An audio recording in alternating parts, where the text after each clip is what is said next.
तो कहीं ना कहीं रिलायंस पावर से रिलेटेड एक जो है काफ़ी बैड न्यूज़ आ रही है। जितने भी आर पावर के इन्वेस्टर हैं उन सभी के लिए एक वेरी जो है बैड न्यूज़ आप मान सकते हैं। तो नमस्कार साथियों, मैं हूं सागर चौधरी और स्वागत है आप सभी का बाबा बाजार यूट्यूब चैनल पर।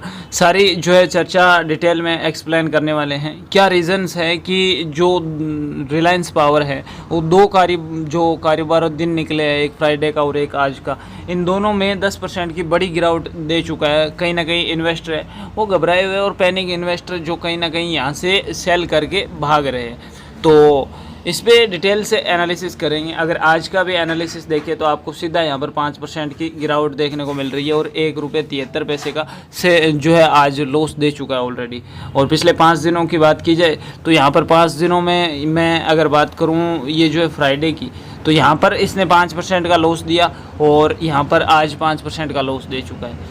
हालांकि एक महीने का एनालिसिस निकाले तो अभी भी शेयर में जो है तेज़ी बनी हुई है, यानी 10% का रिटर्न्स ऑलरेडी दिया है। लेकिन अब पिछले 2 दिनों से एक इस पैनिक न्यूज़ की वजह से कहीं ना कहीं जो है इन्वेस्टर है वो पैनिक हो गए और धड़ाधड़ बेचने पर जो है तुल गए हैं। तो कौन सी न्यूज़ है वो बिना देरी के मैं आपको बता देता हूँ। तो चलिए चलते हैं। तो ये है वो न्यूज़ जो कि हिंदुस्तान टाइम्स की ओर से निकल के आ रही है कि 90% तक टूट गया है पावर कंपनी का ये शेयर और खबर के बाद धड़ाधड़ शेयर बेचकर निकल रहे हैं निवेशक। 32 पर आ गया है भाव।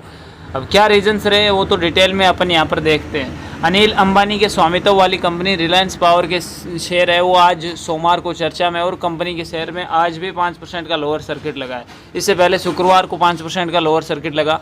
बता दें कि पिछले 2 कारोबारी दिन में ये शेयर है ऑलरेडी 10% तक टूट गया और कहीं ना कहीं इस गिरावट के पीछे सेबी का एक एक्शन है जो कि सिक्योरिटी बोर्ड ऑफ एक्सचेंज है, इसका एक्शन है। यहाँ पर दरअसल जो है यहाँ पर बात की जाए सेबी ने जो है उद्योगपति अनिल अंबानी और 24 अन्य को जो है रिलायंस होम फाइनेंस लिमिटेड से फंड के हेरफेर के आरोप में 5 साल के सिक्योरिटी मार्केट से प्रतिबंध जो है कर दिया है। क्या है डिटेल अगर देखें, सेबी ने अनिल अंबानी पर 25 करोड़ का जुर्माना भी लगाया और अंबानी को किसी भी जो है लिस्टेड कंपनी या बाजार नियामक के साथ रजिस्टर्ड किसी भी यूनिट में निदेशक या प्रमुख जो प्रबंधकीय पद होता है इनमें लेने से 5 साल के लिए रोक लगा दी है। तो सेबी ने शुक्रवार को जो है अपने 222 पेज के आदेश के कंपनी प्रबंधन तथा प्रमोटर्स के लापरवाह रवैये का यहाँ पर जिक्र भी किया, जिसके तहत उन्होंने ऐसी कंपनियों को सैकड़ों करोड़ रुपए के ऋण स्वीकृति किए जाने के बाद